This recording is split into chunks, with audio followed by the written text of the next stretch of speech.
Hello friends, welcome back to my channel. आज जो drama मैं एक्सप्लेन करने वाली हूँ वो ड्रामा आपको काफ़ी पसंद आएगा, क्योंकि इस ड्रामा में रोमांस, सस्पेंस, थ्रिलर के साथ साथ एक्शन भी देखने को मिल सकता है। इस ड्रामा का नाम है डेथ गेम। सो फ्रेंड्स, आपने यूजुअली सुना होगा कि लोग सुसाइड अपनी प्रॉब्लम से भागने के लिए करते हैं, लेकिन इस ड्रामा के मेन लीड के साथ कुछ उल्टा ही हो जाता है। वो मरता तो है अपनी परेशानी से दूर भागने के लिए, लेकिन उसी की ही डेथ उसके साथ कुछ अलग ही तरीके की गेम खेलने लग जाती है। तो चलो स्टार्ट करते हैं। एपिसोड नंबर 1 की स्टार्टिंग में हम हमारे मेन लीड को देखते हैं, जिसका नाम है चोय। वो एक लड़की के सामने रो रहा था और पूछता है कि मुझे वहाँ जाने की क्या ज़रूरत है, मैंने ऐसी क्या गलती कर दी। अब वो लड़की को रिप्लाई किए बिना ही उसे शूट कर देती है। अब सीन 7 साल पहले शिफ्ट करती है, जहाँ पर चोय डेकोंग कंपनी में जॉब इंटरव्यू के लिए जा रहा था और वो काफ़ी कॉन्फिडेंट भी था कि उसे ये जॉब मिल ही जाएगी। वो साथ में अपनी गर्लफ्रेंड जीसू से भी कॉल पर बात करता है। कॉल कटने के बाद अचानक से एक आदमी उससे टकरा कर भागता है सुसाइड करने के लिए, और रोड पर एक गाड़ी से टकराने से उसकी मौत हो जाती है। ये सब चोय के सामने हुआ था, जिसके कारण वो काफ़ी घबरा जाता है। अब इस इंसिडेंट के बाद उसका इंटरव्यू भी अच्छा नहीं किया था, जिसके कारण उसे वहाँ से भी रिजेक्शन ही मिलती है। वो काफ़ी परेशान था कि अब वो अपनी पढ़ाई के लिए रुपए कहाँ से कलेक्ट करे, इसलिए वो डिसाइड करता है कि अब उसे पार्ट टाइम जॉब करनी होगी, और वो ये सब करता भी है। लेकिन उस एक्सीडेंट के बाद से उसकी तो जैसे लाइफ ही बदल चुकी थी। 7 साल मेहनत करने के बाद भी उसके हाथ कोई भी जॉब नहीं लगती। अब 7 साल के बाद चोय फिर से डेकोंग कंपनी में आता है जॉब इंटरव्यू के लिए, जहाँ पर सभी उससे काफ़ी इम्प्रेस हो गए थे उसकी लाइफ स्ट्रगल को सुनकर। यहाँ हमें ये पता लगता है कि हमारा मेन लीड यानी कि चोय के डैड की मौत काफ़ी पहले हो गई थी, और उसकी मॉम उसकी इस पढ़ाई के लिए काफ़ी स्ट्रगल कर रही है।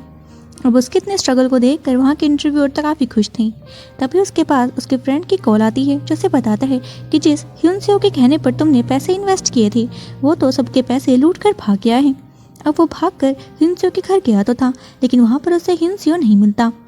पुलिस से भी वो बात करता है, तो पुलिस वाले उसे बताते हैं कि उसने पैसे ऐसे ही नहीं हड़पे, उसके पास लीगल कॉन्ट्रैक्ट है और हमारे पास कोई सबूत ही नहीं उसे अरेस्ट करने के लिए। तो वो सब जगह से हार चुका था। फिर वो अपनी गर्लफ्रेंड से मिलने के लिए चाहता है, और वो जीसू को एक लड़के के साथ देखता है जो उसे फ्लावर वास दे रहा था, और चोय को पता लगता है कि ये जीसू का न्यू बॉयफ्रेंड है। वो जीसू के पास जाकर कहता है कि तुमने जो किया वो सही किया, आखिर मेरे जैसे लूजर की किस्मत में तुम जैसी अच्छी लड़की कहाँ। जीसू बोलती है कि तुम ये क्या कह रहे हो, मैं तुमसे बहुत प्यार करती हूँ। लेकिन अब चोय जीसू से सारे रिश्ते तोड़कर घर की तरफ निकल गया था, और जीसू भी कुछ नहीं कह पाती।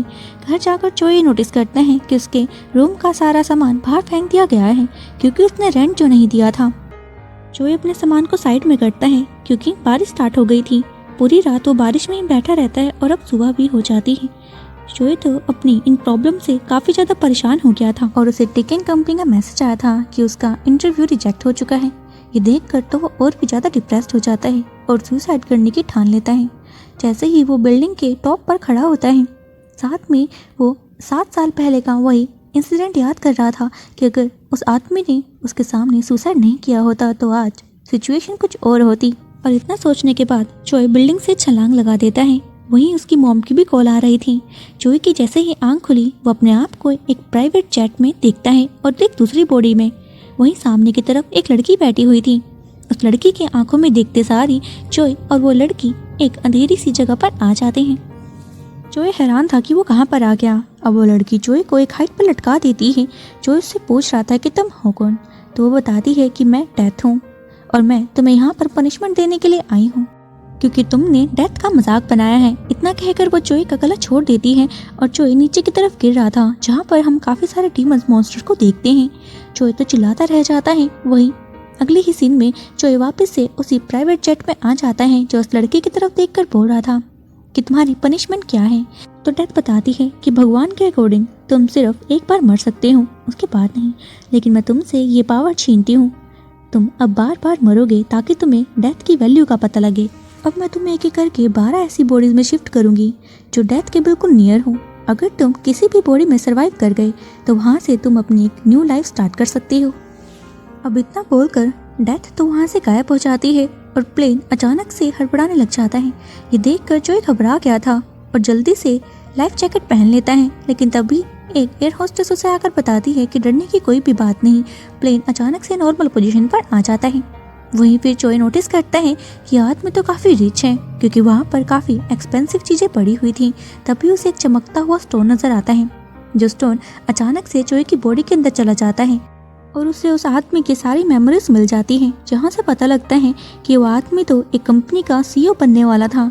ये सोचकर चोई तो खुश हो गया था कि अब मैं भी कंपनी का CEO बन सकता हूँ और मेरी लाइफ काफ़ी अच्छी होने वाली है। लेकिन तभी हम देखते हैं कि प्लेन के एक फैन में आग लगने के कारण पूरा प्लेन ही आग में डूब चुका था, जिसमें चोई की भी मौत हो जाती है और चोई फिर से उसी टावर पर आ जाते हैं जहाँ पर डेथ तो अब बुलेट्स के साथ बैठी हुई थी। अब चोई डेथ से उन बुलेट्स के बारे में पूछने लगता है तो डेथ बताती है कि ये बुलेट्स 12 हैं और जब भी मैं तुम्हें इससे शूट करूँगी तुम एक न्यू बॉडी में शिफ्ट हो जाओगे और तुम्हें एक न्यू लाइफ मिलेगी। फिर चोई उससे बोलता है कि मैं कैसे इन डेथ्स को अवॉइड कर सकता हूँ और वो चमकता हुआ स्टोन क्या है। तो डेथ बोलती है ये जानना तुम्हारा अपना काम है कि तुम उन डेथ को कैसे अवॉइड करोगे। रही बात उस स्टोन की, तो वो स्टोन एक मेमोरी का काम करेगा। तुम्हें उस आदमी या उस शख्स की सारी मेमोरी और एबिलिटीज का पता लगेगा जिस बॉडी के अंदर तुम हो। फिर चोई पूछता है कि अगर मैं 12 की 12 बार मर गया उसके बाद क्या होगा। तो अब डेथ उसे पीछे के दरवाजे से हेल में ले जाती है और बोल रही थी कि इसके बाद तुम्हें यहाँ पर छोड़ दिया जाएगा। ये देखकर चोई तो रोने लग जाता है क्योंकि वहाँ का नज़ारा काफ़ी खौफनाक था। बोलता है कि मैंने ऐसा कुछ भी गलत नहीं किया, तो ऐसा क्यों कर रही हो। तो डेथ बताती है कि तुमने मुझे पहले ढूंढ लिया जबकि मुझे तुम्हें ढूंढना था। इतना कहकर वो चोई को शूट कर देती है और अगले ही सीन में हम चोई को काफ़ी हाइट पर देखते हैं, जो बिना पैराशूट के ही हवा में उड़ रहा था और ज़्यादा हाइट पर होने के कारण वो घबरा जाता है और अपने आसपास के लोगों को पकड़ने की कोशिश कर रहा था ताकि वो उसकी जान बचाएं। वही अब वो चमकता हुआ स्टोन उसके अंदर चला जाता है, जहाँ से पता लगता है कि वो जिस बॉडी के अंदर है वो बॉडी तो एक फेमस हाई जंपर सोंग चेसोप की है, जो आज वर्ल्ड रिकॉर्ड बनाने वाला है 8000 फीट की ऊंचाई से बिना पैराशूट के उड़कर, जिसके लिए उसे प्राइज मनी में मिलने वाली थी। अब चोई थोड़ा कॉन्फिडेंट हो गया था क्योंकि वो एक फेमस हाई जंपर की बॉडी में जो था वो काफ़ी कॉन्फिडेंट था। वहीं नीचे की तरफ हम एक सेफ्टी नेट को भी देखते हैं। चोई उसकी तरफ पड़ ही रहा था लेकिन वो पीछे ही लैंड हो जाता है और जिसके कारण उसकी मौत हो गई थी। वहीं अब चोई फिर से उसी टावर पर आ जाता है जहाँ पर डेथ तो उसे शूट करने ही वाली थी कि चोई उसे रोककर पूछता है कि मैं इन डेथ्स को कैसे रोक सकता हूँ, मुझे कुछ तो हिंट दो। तो वो बोलती है कि ये तुम्हारा काम है, बिना मतलब से ही खुद को मारने की कोशिश करी। तो चोई बोलता है कि मेरी लाइफ में काफ़ी प्रॉब्लम्स आ गई थी जो मेरा पीछा ही नहीं छोड़ रही थी। मैं 7 सालों से ऐसी प्रॉब्लम से जूझ रहा था। पैसा, प्यार, जॉब, घर सब कुछ खो चुका था, तो मेरा जीने का कोई मतलब ही नहीं रहा। तो डेथ बोलती है कि तुमने सुसाइड इसलिए करी क्योंकि तुम्हारी लाइफ में प्रॉब्लम्स थी जो कि हर इंसान की लाइफ में होती हैं। तुमने इस दुनिया का सबसे बड़ा जुर्म किया है सुसाइड करने का, इसकी सज़ा तो तुम्हें मिलेगी ही। इतना कहकर वो उसे शूट कर देती है। अब चोई को होश आता है तो अपने आप को स्कूल में पाता है जहाँ पर वो एक मिडिल स्कूल का स्टूडेंट था और स्टोन मिलने के कारण उसे उस बच्चे की सारी मेमोरीज मिल जाती हैं, जहाँ से पता लगता है कि उस बच्चे का नाम युक्सो है, जिसकी मॉम उसकी पढ़ाई के लिए काफ़ी स्ट्रगल कर रही है और उसके डैड की काफ़ी पहले मौत हो चुकी थी जब वो काफ़ी छोटा था और उसका मोटिव यही था कि वो अच्छे से पढ़ाई करके अपनी मॉम की हेल्प कर सके। लेकिन स्कूल में 2 लड़के जिसका नाम ह्यूक और जिन सोक था वो उसे काफ़ी बुली किया करते थे, जिससे परेशान होकर ह्यूक तो सुसाइड करने की सोच लेता है। वहीं उसने उसके लिए नोट भी लिख दिया था। चोई तो उस नोट को पढ़कर अपने सिचुएशन को याद कर रहा था। वहीं जिन सोक फिर से ह्यूक को बुली करने की सोचता है, लेकिन अब ह्यूक की बॉडी में तो चोई था, वो उनका अच्छे से सामना करता है। उसने जिन सोक को काफ़ी पीट दिया था, लेकिन तभी जिन सोक का दोस्त सियोक आ जाता है जो चोई को काफ़ी पीट देता है। चोई उसके सामने नहीं टिक पाता। उसके बाद वो उसे ऑडिटोरियम में ले जाते हैं जहाँ मिलकर वो चोई को पीट रहे थे। सियोक जिनसोक को रोकने की कोशिश करता है, लेकिन जिनसोक तो उल्टा सियोक पर ही हाथ उठाकर उसे बोलता है कि तुम पीछे रहो। लेकिन तभी टीचर वहाँ आ गया था, तो टीचर उन्हें देख लेता है, जिसके कारण वो रुक जाते हैं। स्कूल खत्म होने के बाद जिनसोक फिर से चोई को यानी कि ह्यूक को ऑडिटोरियम में ले आया था और फिर से पीटता है। वहीं एक लड़की आती है जिसके कारण जिनसोक रुक गया था। घर जाने के बाद जब ह्यूक अपनी मॉम की तस्वीर देख रहा था तो चोई को भी अपनी मॉम की याद आ जाती है और वो उन्हें कॉल करने की भी डिसाइड करता है। वो नंबर मिला ही रहा था कि तभी जिनसोक का मैसेज आता है जो उसे पैसों की मांग करता है और धमकी भी दे रहा था। ये देखकर चोई डिसाइड करता है कि वो इस बॉडी में सर्वाइव करने की पूरी कोशिश करेगा। अब अपने प्लान के अकॉर्डिंग नेक्स्ट डे स्कूल में वो सियोक से बातें करके उसे अपनी साइड करने की कोशिश कर रहा था। दरअसल वो सियोक से कहता है कि तुम इतने पावरफुल हो, लेकिन तुम जिन सियोक के नीचे क्यों रहते हो? तुम लीडर क्यों नहीं हो? जिन सियोक लीडर क्यों है? सियोक बोलता है कि अपनी बकवास बंद करो। ये बात मुझे भी बहुत खाती है, लेकिन इसमें मैं भी कुछ नहीं कर सकता। जिन सियोक का कॉन्टैक्ट एक सीनियर से है जो काफ़ी ज़्यादा पावरफुल है। अगर मैंने कुछ भी ऊंच नीच करी तो वो मुझे भी उससे पिटवा सकता है, इसलिए मैं भी कुछ नहीं कर सकता। तो जोय बोलता है कि ठीक है, फिर जिन सियोक से मैं कुछ भी कहूँगा ना तो तुम बीच में मत पड़ना, तुम साइड में ही बैठे रहना। वही जब लंच टाइम होता है, जोय अपना खाना आराम से खा रहा था, यानी कि युग। वही जिन सियोक उसका मुंह पकड़कर बाउल में गिरा देता है, जिसके कारण खाना तो खराब हुआ ही था, साथ में जोय का मुंह भी खराब हो गया था। अब गुस्से में आकर जोय भी उस पूरे बाउल के खाने को जिन सियोक पर डाल देता है और इतना करके वहाँ से भाग गया था। अब जिन सियोक गुस्से में सियोक से कहता है कि तुम कुछ क्यों नहीं कर रहे हो, जाकर जोय को पकड़ो, यानी कि युग को। अब सियोक तो इस पर कोई रिएक्ट ही नहीं करता। सभी बच्चे वहाँ पर बैठे हुए हंसने लग जाते हैं। तब जिन सियोक सीनियर को जाकर कंप्लेंट करता है कि मुझ पर खाना गिराया है सियोक ने।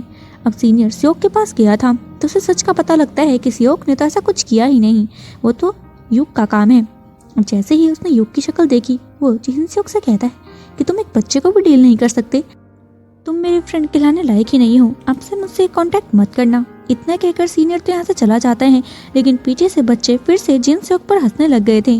ये काफ़ी एम्बेरस मोमेंट था जिन सियोक के लिए। वही रात के समय जब ह्यूग रनिंग करते हुए पार्क तक पहुँचता है, वहीं पर जिन सियोक भी पहुँच जाता है जो काफ़ी ड्रंक था। वो गुस्से में जोय से यानी कि ह्यूग से कह रहा था कि सब तुम्हारे कारण हुआ है। ह्यूग उसे इग्नोर करके वहाँ से जाने लगता है। अब हेडफोन्स लगाने के कारण उसे ट्रक का हॉर्न नहीं सुनाई देता और वो रोड के बीचों बीच आ जाता है, जहाँ पर ट्रक काफ़ी स्पीड से आ रहा था, लेकिन सही टाइम पर ब्रेक लगने के कारण ह्यूग की जान बच जाती है। लेकिन रुको, उसकी जान बची नहीं थी। पीछे से जिन सियोक ने उसे पत्थर मारकर जान से मार दिया था। अब जोय वापस से उसी टावर पर पहुंच जाता है और गुस्से में डेथ को कहता है कि ये सब तुम्हारे कारण हो रहा है। मैं सरवाइव कर ही गया था, लेकिन तुमने सिचुएशन ऐसी बनाई कि मैं फिर से मर गया हूँ। डेथ को भी गुस्सा आता है। वो जोय का गला पकड़कर कहती है कि सिचुएशन तुम्हारी बनाई गई है, अब से मुझसे ऐसे बदतमीजी से बात मत करना, वरना अंजाम बहुत ही बुरा होगा। अब डेथ उसे शूट कर देती है और जोय अब एक न्यू बॉडी में शिफ्ट हो गया था, जिसके आसपास काफ़ी लोग थे और वो एक गैंगस्टर की बॉडी थी। वो लोग तो उसे मारने की बातें कर रहे थे, साथ में पैसे और लड़के के बारे में भी पूछ रहे थे। जोई को तो अभी कुछ याद ही नहीं था, क्योंकि मेमोरी उसके पास थी ही नहीं।